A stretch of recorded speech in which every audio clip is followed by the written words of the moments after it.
Adriano Espaillat. We just came from a meeting at the Roundtable Center, which is an entity right here in City College.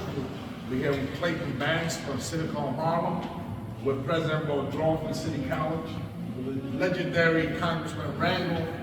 We have Vinny from Positive Workforce, and of course members of the MTA, and Springer from the MTA, and as well as Xavier Santiago from Community Board 11.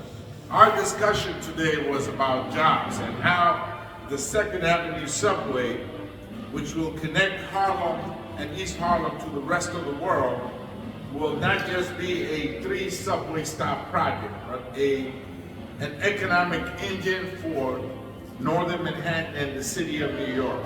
And of course, that's so important to this neighborhood. The first phase, as you may know, went right through the Silk-Stocking district, some of the richest zip codes in the country. And maybe they took their eyes off the ball a little bit with regards to jobs there, because those were wealthy neighborhoods. But this will be transformational for Harlem and East Harlem.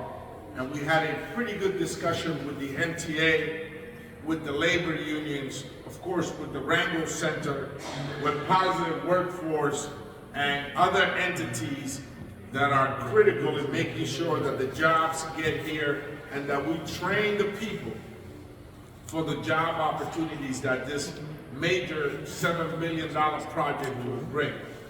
So this is a great opportunity. Esta es una gran oportunidad. Este proyecto va a traer al distrito cientos de empleos, de oportunidades de empleos, y nos reunimos hoy con la autoridad de tránsito, con los sindicatos y con el centro Rangel, que es el que va a entrenar a las personas para que puedan competir para esos trabajos que va a generar este proyecto, que es más que un proyecto de 3 estaciones de trenes, es también un proyecto que va a dinamizar la economía de Harlem y del barrio.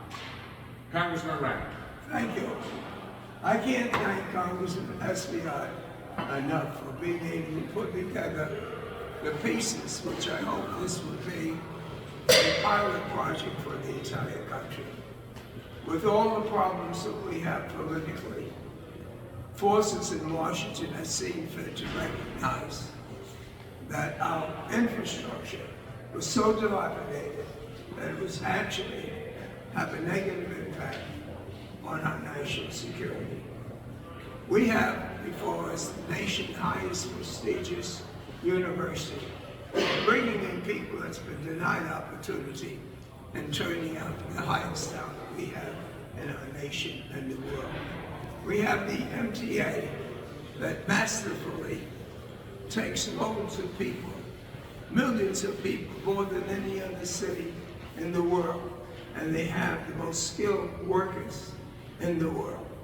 And we've been able to bring together the mayor of the city of New York with its commissioners, the governor. When they see Congressman Espaillat, they know they have to get in the pocketbook and in the plans for our community. And of course we have the federal government, our senators right behind us. This isn't a masterful plan for economic development. It's one for social development. It's one for the young people who have no idea of their talents, but can be brought up by the combination of this great group that's been put together by Angelo, the director of the project, of people from all over the city in different walks of life, because this is a heartbeat, and we are confident that not only will we succeed in tens of thousands of others, but we hope other cities follow our lead. So I want to tell you that the president of this university inherited a great international and national reputation. And I'm thankful that he's picking up the ball and carrying it to new heights. President Boudreaux. Thank you, Congressman Randall. Well, I'll start off by saying how grateful we are for the support of Congressman Randall and Congressman Espaillat in this project. we are the City College of New York, and that the public nature of our institution means that we must be serving the educational needs of our community. If the people in Harlem, the South Bronx, people in the communities surrounding City College were already prepared to take on this work, you wouldn't need the Rangel Center, you wouldn't need positive workforce. The truth of the matter is, in order to meet the ambitious goals that these projects have for not just the construction of a subway, but for social and economic development, with equity, we need to undertake a massive effort to train people who aspire to these jobs but don't currently have the requisite skills. So this meeting was a really important step forward. We had labor unions, community organizations, academic institutions like City College, political leadership in the room. And I think all of us understand with the MTA that in order to meet the ambitious goals for social justice and economic development that this project has, we need the full mobilization of the capacities of each one of these entities, full collaboration, full communication. So on behalf of my colleagues, let me say how happy we are for this meeting today, for our place in this conversation, and how enthusiastic we are to undertake the work that's ahead of us. It is substantial, and we're happy to be working in partnership with these other great institutions. Thank you. Thank you, President Boudreaux. This project is so exciting that the Governor Hochul, in his State of the State, announced the study of another phase of the Second Avenue subway, which should extend subway service all the way to 125th Street and Broadway in the one line. So this is exciting. This is connecting to the east side of Manhattan further north. It is connecting to Metro North.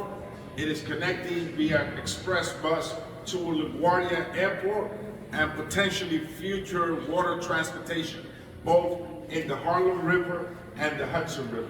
And with us today we have one of the leaders of the MTA, Jamie Springer, to join us as well. Congressman, thank you. It's a real pleasure to be here today and to have spent the time with the Congressman and his predecessor and the community leadership. This project is well underway. We were excited to sign the full funding grant agreement that gets us the federal dollars that Congressmen have been so successful in and vociferous in getting us that funding.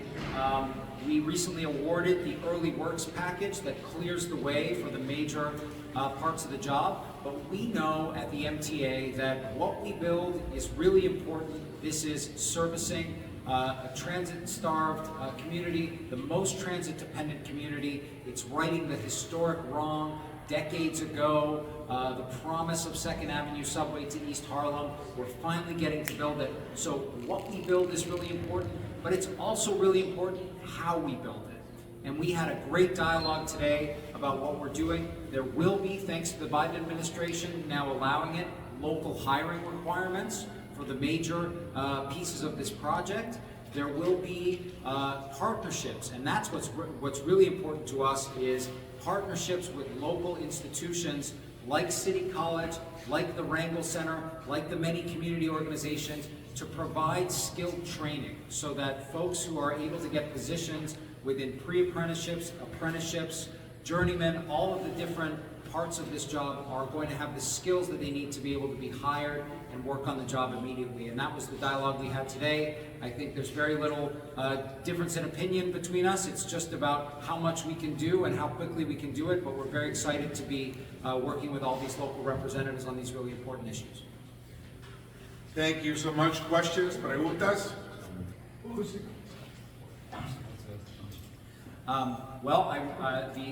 We've been very clear recently that the biggest obstacle to this project right now is the continued uncertainty because of the litigation over congestion pricing, the litigation from New Jersey and others.